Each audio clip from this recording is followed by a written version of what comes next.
It came like a ghost in the storm, swift, brutal, and utterly unforgiving.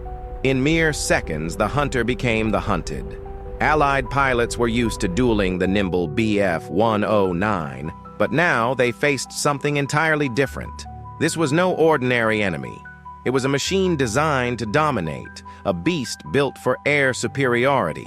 The Focke-Wulf Fw-190, nicknamed the Butcher Bird, carved its name into history with fire and steel. But what made it so terrifying? How did it catch the Allies off guard? And what did it take to finally bring it down?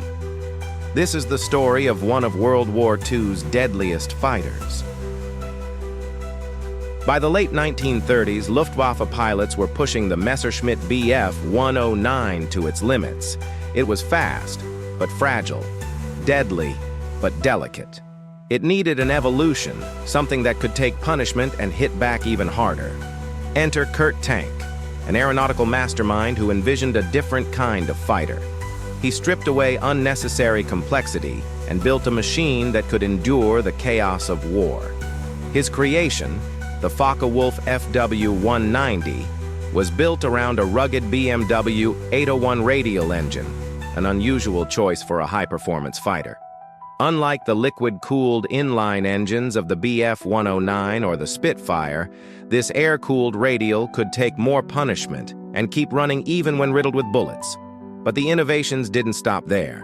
The Fw-190's wide-track landing gear solved one of the Bf-109's most notorious flaws, its narrow, wobbly gear that made takeoffs and landings treacherous.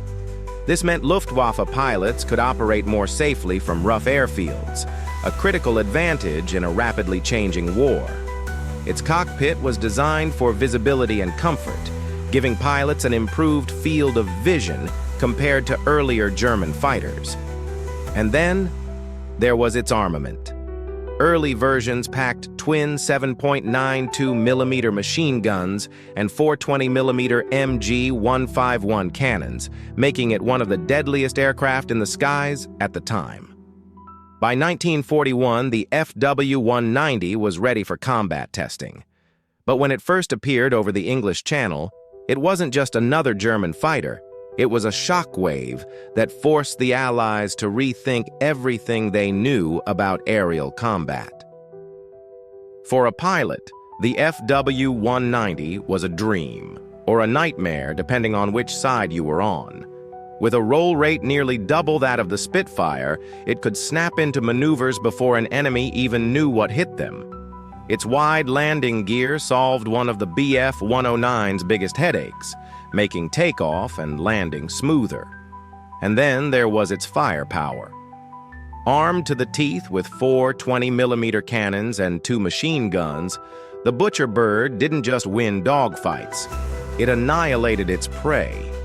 It was an ambush in broad daylight, a formation of B-17s bristling with defensive firepower felt untouchable, until they weren't. From above and behind, the Fw-190s dove like hawks, their cannons turning bombers into fireballs. In the early 1940s, the Butcher Bird was an apex predator, tearing through Allied aircraft from France to Russia.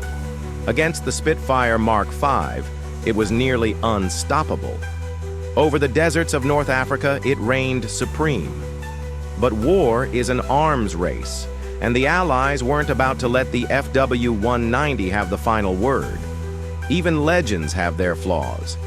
While it dominated at low altitudes, the early model struggled in the thin air above 20,000 feet, a vulnerability the Allies would soon exploit. With the arrival of the Spitfire Mark IX and the long-range P-51 Mustang, the tables started to turn. Could the Butcher Bird evolve, or was it doomed to be outpaced? A great machine is only as good as the pilot behind the stick. The Fw-190 had some of the most lethal aces of the war, and their stories are nothing short of legendary. Otto Kittel, with over 260 confirmed kills, became one of the deadliest pilots in history. Walter Nowotny was so feared that the Allies put a target on his back, sending squadrons to hunt him down. But not every ace had a heroic ending. For some, their dominance ended in a fiery spiral to the earth, consumed by the very war they mastered. Every dogfight, every mission was a gamble with death, and not even the best could outrun fate forever. The FW-190's reign of terror couldn't last forever. The war changed, the skies became deadlier, and the Luftwaffe found itself overwhelmed. Fuel shortages, pilot losses, and relentless Allied bombing crippled Germany's air force. The butcher bird, once an untouchable predator, became a rare sight as the war dragged on. But its story didn't end there. After the war, captured FW-190s were test-flown by Allied pilots who came away with a newfound respect for the machine they had fought against. Today, a handful of these aircraft still take to the skies, a living reminder of one of the most feared fighters of World War II. It wasn't just a plane, it was a warning, a lesson in air superiority, and a symbol of the relentless innovation of war. The FW-190 changed aerial combat forever, proving that the best aircraft isn't always the fastest or the most maneuverable, but the one that adapts and survives. Its legacy still echoes through modern fighters today.